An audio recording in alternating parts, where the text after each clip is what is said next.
Nous avons perdu un militant, Elhadji Assimiou de Gomaya. Nous avons appris qu'il a été assassiné devant sa famille. C'était l'un des militants de la première heure de l'UFDG. Nous présentons ses condoléances, nos condoléances à sa famille, les condoléances du parti à sa famille.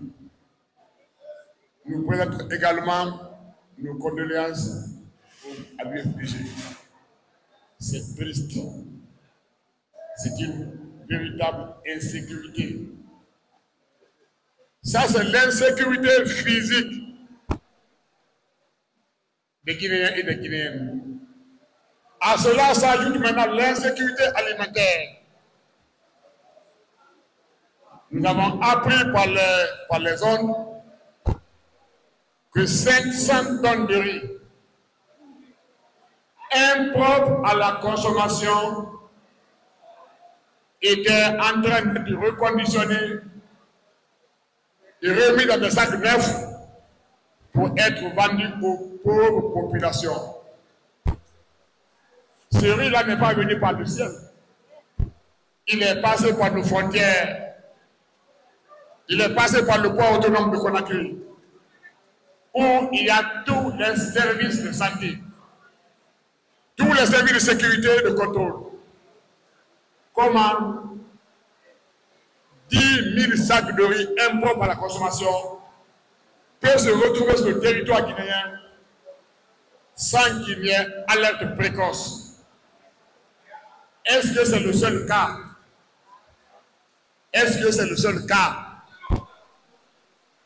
Donc, nous félicitons ceux qui ont quand même découvert l'échantillon là. 500 tonnes, c'est un échantillon, mais un échantillon important.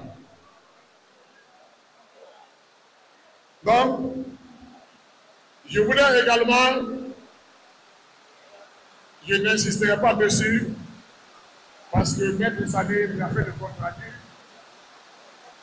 Madame Maï Kadija est là également, mais Madame Maï m'a chargé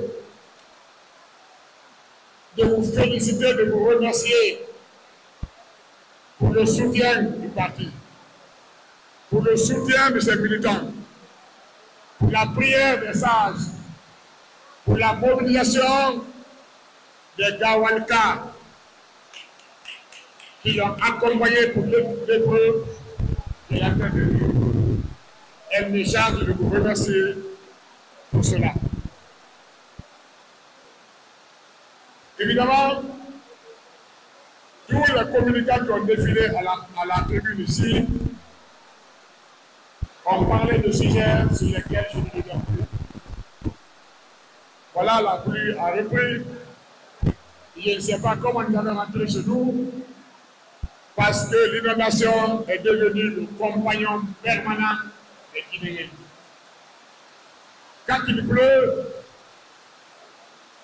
quand les eaux pluviales emportent les motos et les motards, quand les pluies détruisent les habitations, on fait des communiqués, on va cocher des maisons, on va faire des recensements et on voit des grandes promesses qu'à partir du mois d'avril, de mars, on va trouver des solutions et après les pluies, on met le dossier dans le tiroir. Ce n'est pas aujourd'hui que les inondations ont commencé à Guinée. Tout le monde connaît les raisons. Tous les jours ici, nous développons les raisons, les causes profondes qui amènent malheureusement ces inondations. Les fortunés du pays, les nouveaux riches du pays, on bâtit des immeubles partout où il y a des bassins de rétention des eaux pluviales. Ils ne sont pas limités à ces bassins. Ils ont construit sur les lits naturels de l'eau. Allez avec de gauche et à droite, jusqu'à Souambosia, tout est construit. Allez à Yataya, allez à Bovi, entre Bovi et la Bodi. Tout est occupé. L'eau trouvera son passage obligatoirement. Le marché, le grand marché dit Bikimomo, qui est à Gabodi, est construit sur un bassin de rétention de eau pluviale. Il y a 2 ou 3 ans, il y a eu une famille qui a été emportée par la cour à ce niveau. Le marché est encore sur place. À chaque saison de pluie, c'est des inondations, c'est des morts, c'est des sinistrés.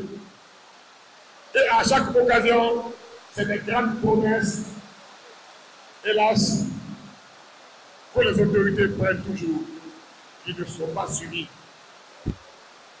Ces inondations ne se limitent plus aux bâtiments, mais elles continuent sur les routes. Pour ceux qui empruntent aujourd'hui, Cimenterie, Kagele, Grand Moulin de Guinée, jusqu'à Tanene, c'est un calvaire.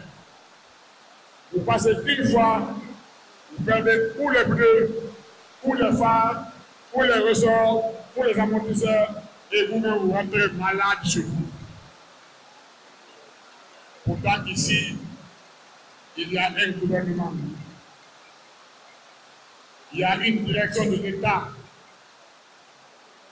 Il y a des messieurs et des dames qui ont pris la responsabilité de veiller, de gérer les destinées de notre pays. Nous constatons la quasi-faillite du système. Si on ne prend pas garde, le peu de route que nous avons risque de partir. Et même si vous mettez tout le budget de la Guinée, rien que sur les routes, ça ne suffira pas pour rectifier les routes. Une route, c'est comme le corps humain. Vous avez une petite égratignure, vous avez une petite plaie, vous la soignez tout de suite, ça ne vous coûtera pas cher. Si vous restez, que la plaie atteigne la chair, qu'elle atteigne les os, vous serez obligé de dépenser de fortes sommes pour vous soigner.